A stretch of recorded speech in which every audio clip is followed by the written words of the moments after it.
Advocate V P Sreepadmanabhan, കോൺഗ്രസിന്റെ പ്രതിനിധിയും ആവർത്തിക്കുകയാണ് vote കൊള്ള നടത്തി തെരഞ്ഞെടുപ്പ് കമ്മീഷൻ ബി.ജെ.പിക്ക് എൻ.ഡി.എക്ക് ഒത്താശ ചെയ്തുകൊണ്ട് വലിയ വിജയം നേടി എന്നുള്ള തരത്തിലൊക്കെ വളരെ കൃത്യമായ ചില കാര്യങ്ങൾ കൃത്യമാണ് എന്ന് ധ്വനിപ്പിക്കുന്ന രീതിയിൽ കോൺഗ്രസിന്റെ വക്താവ് ഇവിടെ സൂചിപ്പിക്കുകയുണ്ടായി. കോൺഗ്രസ് സഹയാത്രികൻ പറയുകയുണ്ടായി. നോക്കൂ, വളരെ കൃത്യമായി ഈ ബീഹാറിന്റെ ഇന്നത്തെ ഈ രാഷ്ട്രീയ വിജയം നോക്കുമ്പോൾ ഏറ്റവും പ്രധാനം എന്ന് പറയാവുന്നത് മുസ്ലിം ഭൂരിപക്ഷ പ്രദേശങ്ങളിൽ യാദവ ബെൽറ്റുകളിൽ ബി.ജെ.പിയുടെ വലിയൊരു കടന്നുകയറ്റമാണ് നമ്മളിപ്പോൾ ചർച്ചാ വിധേയമാക്കേണ്ടത്. പ്രത്യേകിച്ച് സീമാഞ്ചൽ മേഖല. ആ സീമാഞ്ചലിൽ യഥാർത്ഥത്തിൽ എന്താണ് അവിടെ സംഭവിച്ചിരിക്കുന്നത്? കാരണം ഇന്ത്യ മുന്നണിയുടെ കുത്തകയെന്ന് അവകാശപ്പെടാവുന്ന മേഖലയാണ്. സ്വാഭാവികമായും 40% മുസ്ലിം പോപ്പുലേഷനുള്ള മേഖല. അതിലാണ് ഇന്ത്യ മുന്നണിയുടെ യഥാർത്ഥത്തിൽ പ്രതീക്ഷയുണ്ടായിരുന്നത്. ആ പ്രതീക്ഷ മുഴുവൻ കടപുഴക്കി എറിയുന്ന തേരോട്ടമാണ് ബി.ജെ.പി അവിടെ നടത്തിയിരിക്കുന്നത്.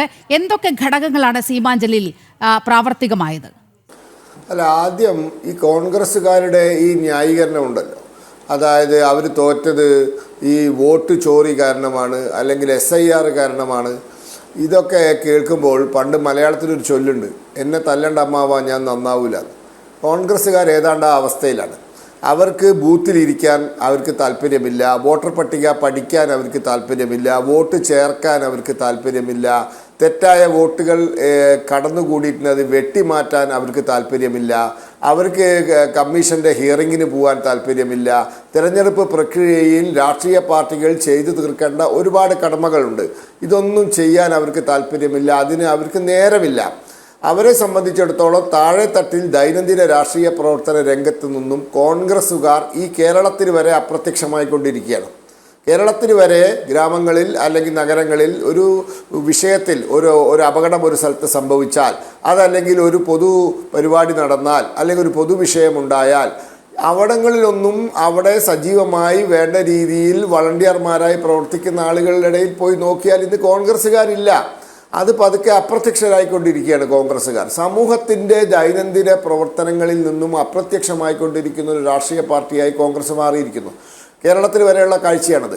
അതുകൊണ്ട് അത് അവർക്ക് ഇതൊന്നും ചെയ്യാൻ സമയമില്ലാത്തത് കൊണ്ട് അവരിങ്ങനെ ഓരോ പരാതിയും ഒക്കെ നടക്കും. കാരണം അവരെന്തുകൊണ്ടാണ് തോൽക്കുന്നതെന്ന് അവർക്ക് മനസ്സിലായിട്ടില്ല. അതൊന്ന്.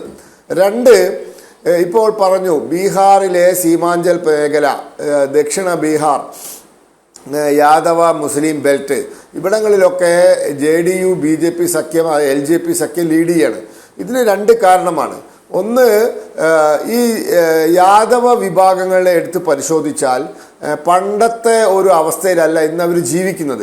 അവരുടെ പുതിയ തലമുറ കഴിഞ്ഞ കുറച്ച് വർഷങ്ങളായി ബീഹാറിൽ വന്നിട്ടുള്ള വിദ്യാഭ്യാസ രംഗത്ത് വന്നിട്ടുള്ള മാറ്റങ്ങളുടെ ഫലമായി അവരൊക്കെ സ്കൂളിൽ പോകാൻ തുടങ്ങി, അവർ പഠിക്കാൻ തുടങ്ങി, അവർ കോളേജ് വിദ്യാഭ്യാസം നടത്തി, അവർ ജോലി നേടാൻ തുടങ്ങി. പലരും IT മേഖലയിലും മറ്റ് സ്വകാര്യ സംരംഭക മേഖലയിലുമൊക്കെ തൊഴിലുമായി മുന്നോട്ട് പോകുന്നു. പലരും എൻ്റർപ്രണർമാരാവുന്നു, സ്റ്റാർട്ടപ്പുകൾ ആരംഭിക്കുന്നു. അങ്ങനെ അവർ ഒരു പുതിയ മിഡിൽ ക്ലാസ്സായി, മധ്യവർഗമായി മാറിക്കൊണ്ടിരിക്കുകയാണ്. സ്വാഭാവികമായിട്ടും വിദ്യാഭ്യാസം മനുഷ്യനുണ്ടാക്കുന്ന മാറ്റം എല്ലാവർക്കും അറിയാം. ഇപ്പോൾ കേവലം ജാതിയുടെ അടിസ്ഥാനത്തിൽ ചിന്തിച്ചിട്ടല്ല വോട്ട് ചെയ്യേണ്ടത് എന്ന് അവർക്ക് തോന്നിത്തുടങ്ങിയതിൻ്റെ ഒരു ഫലം അവിടെയുണ്ട്. രണ്ട്, മുസ്ലിം മേഖല. ഈ മുസ്ലിം മേഖലയിൽ BJP ഒരു ഹിന്ദുത്വ പാർട്ടിയാണ്, BJP വന്നാൽ മുസ്ലിങ്ങൾക്ക് രക്ഷയില്ല എന്നൊക്കെ ഉമ്മാക്കി കാണിച്ച് കുറേ കാലമൊക്കെ ആ വോട്ട് തടഞ്ഞു നിർത്താൻ സാധിച്ചു.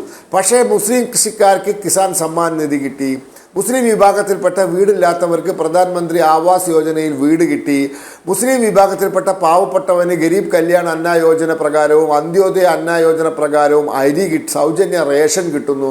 മുസ്ലിം വിഭാഗത്തിൽപ്പെട്ട ആളുകൾക്ക് 5 ലക്ഷം രൂപയുടെ ആരോഗ്യ ഇൻഷുറൻസ് കൊടുക്കുന്ന പദ്ധതിയായ ആയുഷ്മാൻ ഭാരതിൻ്റെ ആനുകൂല്യം കിട്ടുന്നു. ഇങ്ങനെ ഈ കേന്ദ്ര സർക്കാർ രാജ്യത്ത് നടപ്പിലാക്കുന്ന എല്ലാ പദ്ധതികളുടെയും ക്ഷേമ പദ്ധതി ഗുണം അവർക്ക് കിട്ടുന്നു. അതോടൊപ്പം സീമാഞ്ചൽ മേഖലയിൽ പുതിയ ഹൈവേകൾ വരുന്നു, പുതിയ തീവണ്ടി ലൈനുകൾ വരുന്നു, പുതിയ തീവണ്ടികൾ ഓടുന്നു. ആ മേഖലയിൽ അടിസ്ഥാന സൗകര്യ വികസനം ഉണ്ടാവുന്നു, പുതിയ നിക്ഷേപകർ അവിടേക്ക് വരുന്നു, അവരുടെ കുട്ടികൾക്ക് പഠിക്കാനും മറ്റാവശ്യങ്ങൾക്ക് ദൂരെ പോകാൻ സാധിക്കുന്നു, കൃഷിക്കാർക്ക് അവർ ഉൽപ്പാദിപ്പിക്കുന്ന ഉൽപ്പന്നങ്ങൾ വേഗം തന്നെ മാർക്കറ്റിൽ എത്തിക്കാൻ സാധിക്കുന്നു. കൃഷി ബീമ യോജന നരേന്ദ്രമോദി സർക്കാർ നടപ്പിലാക്കി. പ്രകൃതിക്ഷോഭം മൂലം കൃഷി നശിച്ചു പോയാൽ നഷ്ടപരിഹാരം കിട്ടുന്നു. ഇങ്ങനെ ഈ രാജ്യത്ത് സാധാരണക്കാരന് മോഡി സർക്കാർ നടപ്പിലാക്കിയ എല്ലാ പദ്ധതിയുടെ ഗുണവും ഈ സീമാഞ്ചൽ മേഖലയിൽ കിട്ടിത്തുടങ്ങി.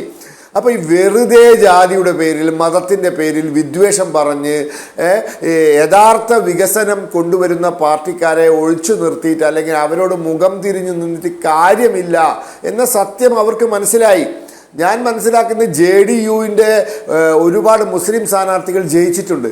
മാത്രവുമല്ല മുസ്ലിം വിഭാഗത്തിൽപ്പെട്ട ആളുകൾക്ക് കൂടുതൽ എന്താ പറയുക വോട്ടുള്ള 20%, 30%, 40% ഒക്കെ വോട്ടുള്ള, അതായത് സീതാമർഹി, അതുപോലെ തന്നെ കിഷൻഗഞ്ച്, ദർഭംഗ, ആ മേഖല, അതായത് സീമാഞ്ചൽ മേഖലയിലെ നിയോജക മണ്ഡലങ്ങളിൽ നല്ലൊരു ശതമാനം മത്സരിച്ചിരിക്കുന്നത് ഈ NDAക്ക് വേണ്ടി മത്സരിച്ചിരിക്കുന്നത് JDU ആണ്.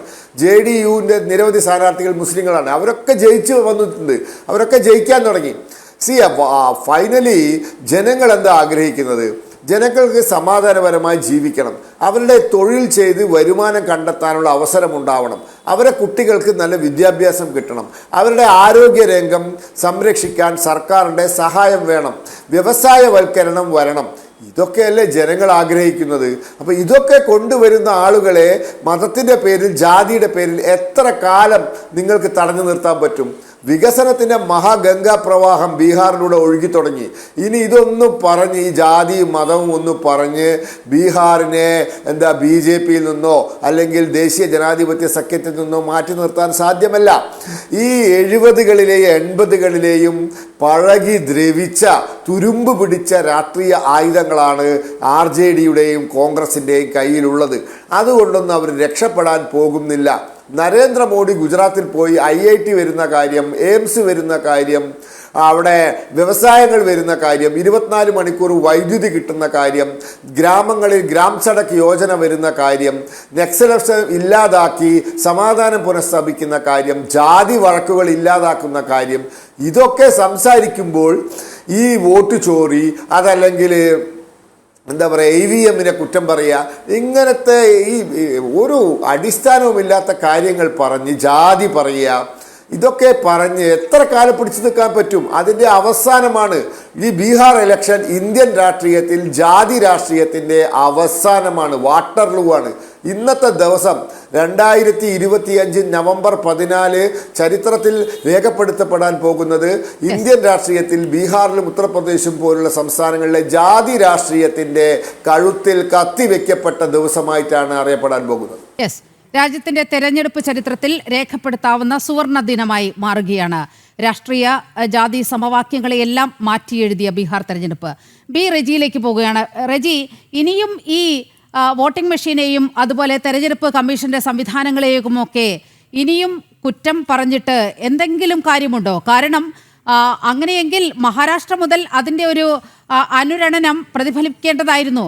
എത്ര തീവ്രമായാണ് ഇത്തരത്തിൽ തെരഞ്ഞെടുപ്പ് കമ്മീഷനെ അപഹസിച്ചുകൊണ്ട് ചില കണക്കുകളൊക്കെ മുന്നോട്ട് വെച്ചുകൊണ്ട് ഒരു മനുഷ്യൻ രാജ്യത്തിൻ്റെ ഒരറ്റത്ത് നിന്നും അങ്ങേയറ്റം വരെ ഒരു തരത്തിൽ നുണപ്രചരണം നടത്തിയത്.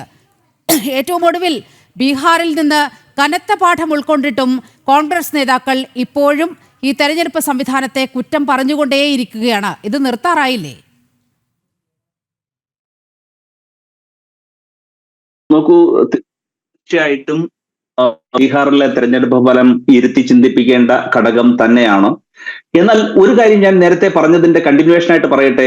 ഈ ഉന്നയിക്കപ്പെട്ട ചോദ്യങ്ങൾക്ക് ശുദ്ധമായ, വ്യക്തമായ, ജനങ്ങളെ ബോധ്യപ്പെടുത്തുന്ന തരത്തിലുള്ള ഒരു മറുപടി നാളിതുവരെ തെരഞ്ഞെടുപ്പ് കമ്മീഷന്റെ ഭാഗത്തു നിന്ന് ഉണ്ടായിട്ടില്ല എന്നുള്ള ഒരു വസ്തുത നമ്മൾ മറച്ചു വയ്ക്കരുത്. ഒരു തെരഞ്ഞെടുപ്പ് കമ്മീഷന്റെ വിശ്വാസ്യതയെ ചോദ്യം ചെയ്തുകൊണ്ട് ഇന്ത്യയുടെ പ്രതിപക്ഷ നേതാവ് ചില ചോദ്യങ്ങൾ ഉന്നയിച്ചപ്പോൾ അതിനൊന്നിൽ പോലും മറുപടി പറയാതെ ഒളിച്ചു നിൽക്കുന്ന, അല്ലെങ്കിൽ നഗ്നമാക്കപ്പെട്ട ഒരു തെരഞ്ഞെടുപ്പ് കമ്മീഷൻ നമ്മുടെ രാജ്യത്ത് നിൽക്കുന്നു. ആ തെരഞ്ഞെടുപ്പ് കമ്മീഷന്റെ ആഭിമുഖ്യത്തിലാണ് എന്തെങ്കിലും രേഖാമൂലം ആവശ്യപ്പെട്ടിട്ടുണ്ടോ? അപ്പോ പറയുന്ന ആരോപണങ്ങൾക്ക് അത്രമേൽ തെളിവുണ്ടെങ്കിൽ, അത്രമേൽ വിശ്വാസ്യതയുണ്ടെങ്കിൽ തെരഞ്ഞെടുപ്പ് കമ്മീഷനെയല്ലേ ആദ്യം സമീപിക്കേണ്ടത്? ഈ രാജ്യത്തിന്റെ ഉത്തരവാദിത്തപ്പെട്ട പ്രതിപക്ഷ നേതാവാണ്, ഒരു വലിയ ശതമാനം ജനങ്ങളെ പ്രതിനിധീകരിക്കുന്ന ആളാണ് ശ്രീ രാഹുൽ ഗാന്ധി. പക്ഷേ തെരഞ്ഞെടുപ്പ് കമ്മീഷനെ സമീപിക്കാതിരുന്നത് എന്തുകൊണ്ടാണ്? െതിരെ ഒരു ആരോപണം ഒരാളുടെ ഭാഗത്തു നിന്നുണ്ടാകുമ്പോൾ, അതും വളരെ ഉത്തരവാദിത്തപ്പെട്ട ഒരു വ്യക്തിയുടെ ഭാഗത്തു നിന്നുണ്ടാകുമ്പോൾ, അത് ദൂരീകരിക്കുവാനുള്ള, ആ സംശയം ദൂരീകരിക്കുവാനുള്ള ബാധ്യത തെരഞ്ഞെടുപ്പ് കമ്മീഷനില്ലേ? ആ ബാധ്യതയിൽ നിന്ന് എന്തുകൊണ്ടാണ് ഒളിച്ചോടുന്നത്? ഇനി ബഹുമാനായ ബി പി ശ്രീപത്മനാഭൻ സാർ അദ്ദേഹം ബോധപൂർവ്വം ഒഴിവാക്കിയ പോയത് താങ്കൾക്ക് ബോധ്യപ്പെടാത്ത എന്ത് കാര്യമാണ് തെരഞ്ഞെടുപ്പ് കമ്മീഷന്റെ ഭാഗത്തു നിന്നും ഉണ്ടായത്?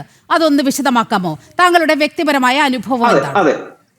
അതെ, അതായത് 200-ലധികം പേര് ഒരു വസതിയുടെ മേൽ അഡ്രസ്സിൽ നാമനിർദ്ദേശം ചെയ്യപ്പെട്ടിട്ടുണ്ടെന്നും തെരഞ്ഞെടുപ്പ് പട്ടികയിൽ ഉൾപ്പെടുത്തിയിട്ടുണ്ടെന്നും ഒരു പരാമർശം നടത്തുകയുണ്ടായി.